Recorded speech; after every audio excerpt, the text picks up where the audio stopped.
বাংলাদেশের স্বাস্থ্য খাত চলছে উদ্ভট উটের পিঠে, বলেছেন ময়মনসিংহ মেডিকেল কলেজ হাসপাতালের ওটি ইনচার্জ ডাক্তার ধনদেব বর্মন। গত 6 ডিসেম্বর ময়মনসিংহ মেডিকেল কলেজ হাসপাতালের অপারেশন থিয়েটারে স্বাস্থ্যের মহাপরিচালক মোহাম্মদ আবু জাফর পুরো টিম নিয়ে পরিদর্শনে গেলে ওটি ইনচার্জ ডাক্তার ধনদেব বর্মনের সাথে তিনি তর্কে জড়িয়ে পড়েন। মুহূর্তেই সামাজিক যোগাযোগ মাধ্যমে সেটি ভাইরাল হয়ে যায়।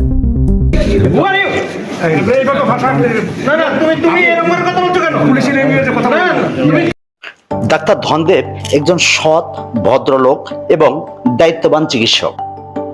চিকিৎসা খাতের নানান অনিয়মে বেমানান ডাক্তার বর্মন, তবুও সবই মেনে নিয়ে আসছিলেন তিনি। গত 6 ডিসেম্বর 2025 তারিখে ডিজি সাহেব সেই হাসপাতালের অপারেশন থিয়েটার পরিদর্শনকালে দেখতে পান সেখানে একটি টেবিল, যা স্বাস্থ্য খাতের নানান সমস্যা সমাধানের সাপেক্ষে অতি সামান্যই ত্রুটি। ডাক্তার সাহেব টেবিলটির অবস্থান ব্যাখ্যা করতেই ডিজির হুঙ্কার, তুমি কার সামনে কথা বলছো জানো? ভেবে চিন্তে কথা বলো। এই কোনো ওটির মধ্যে এটা পাবেন নাকি? যে ওটির মধ্যে নিয়ে আসছেন কেন? কে নিয়ে আসছেন? এই যে আরে সাহেব কনসালটেন্ট আছে, আপনি কার সামনে দাঁড়ায় কথা বলছেন? কার সামনে দাঁড়ায় কথা বলছেন? কথা বার্তা হুঁশ করে বলবেন, লিখতে হয় মানে কেন? মানে কেন মানে আমি ডাক্তার বিসি ধনদেব চন্দ্র বর্মন। বিশ্ব 70 BCS. That is not the matter. That is the matter. Must talk. Kiser talk. Control your mouth. Control your mouth. Doctor Dhanadeb বর্মনও ব্যাকবোনলেস নয়। তিনিও চোখে চোখ রেখে তাৎক্ষণিক ডিজির কর্তব্য জ্ঞান স্মরণ করিয়ে দেন। তখন ডিজি সাহেব অনেক জুনিয়র অফিসারদের সামনে প্রচন্ড দাম্ভিকতা দেখিয়ে ডাক্তার ধনদেব বর্মনকে প্রচন্ড অপমান করে। এই পাতলা ধৈর্যের ডিজি সঙ্গে সঙ্গেই ডাক্তার বর্মনকে বরখাস্তের নির্দেশ দেন।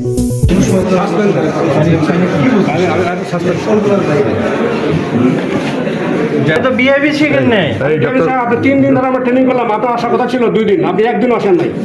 সেটা তো অন্য কথা। অনেক ঊর্ধ্বতন কর্মকর্তা আছেন, তারা শুধু ঊর্ধ্বতন ফলানোর জন্য ভুলের সংখ্যা 2টি হলে ধরে 3টি। থিয়েটারে টেবিল কেনার মতো ভুল তারা খুঁজে খুঁজে বের করে। ঊর্ধ্বতনদের ব্যর্থতা ঢাকতে সাসপেনশন, হয়রানি, বদলি কিংবা ভয়ভীতি দেখানো কোনোটাতেই কার্পণ্য করে না তারা। বাস্তবে তাদের জ্ঞানের কোনো আভাই পরিলক্ষিত হয় না। যে নিজেকে সম্মানী মনে করে তার সম্মান থাকে না। ছবি তুলো, লেখার জন্য বলে ওটির মধ্যে টেবিল লাগিয়ে ভিডিও করো।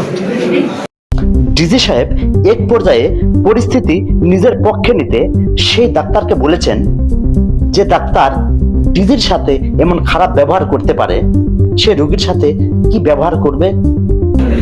যারা ডিজির সাথে এরকম বিহেভ করে তারা রোগীর সাথে কি বিহেভ? আমি রোগীর সাথে স্যার অনেক ভালো বিহেভ করি, কিন্তু যারা দায়িত্বে আছে তাদের সাথে আমার বিহেভ ভালো বিহেভ করার কোনো কেন? Doctor community is not fit for the population of Bangladesh.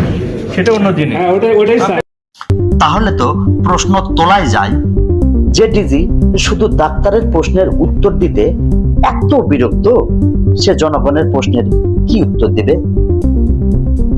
ঊর্ধ্বতন কর্তৃপক্ষ ভুল ধরিয়ে দিবে, এটি স্বাভাবিক। কিন্তু সেটি যদি হয় মাস্তানের সুরে, তাহলে তা কখনোই গ্রহণযোগ্য নয়। ঊর্ধ্বতন কর্মকর্তার কাছে বন্দী কোনো চাকরি হতে পারে না।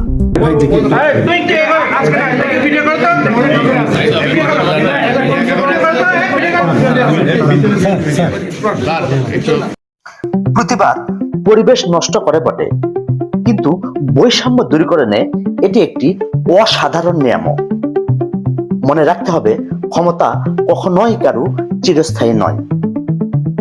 আপাত দৃষ্টিতে ডাক্তার ধনদেব বর্মনের এমন স্পষ্টবাদিতার জন্য বাহবা দিচ্ছেন সবাই, কিন্তু তার যে শাস্তি হবে না তা কে জানে। আর শাস্তি হলে দুজনেরই হওয়া উচিত, কারণ ডিজিও আচরণবিধি লঙ্ঘন করেছে। এখানে শুধু ডাক্তার বর্মন হেরে গেলে হেরে যাবে প্রতিবাদ, চলবে আগের মতোই।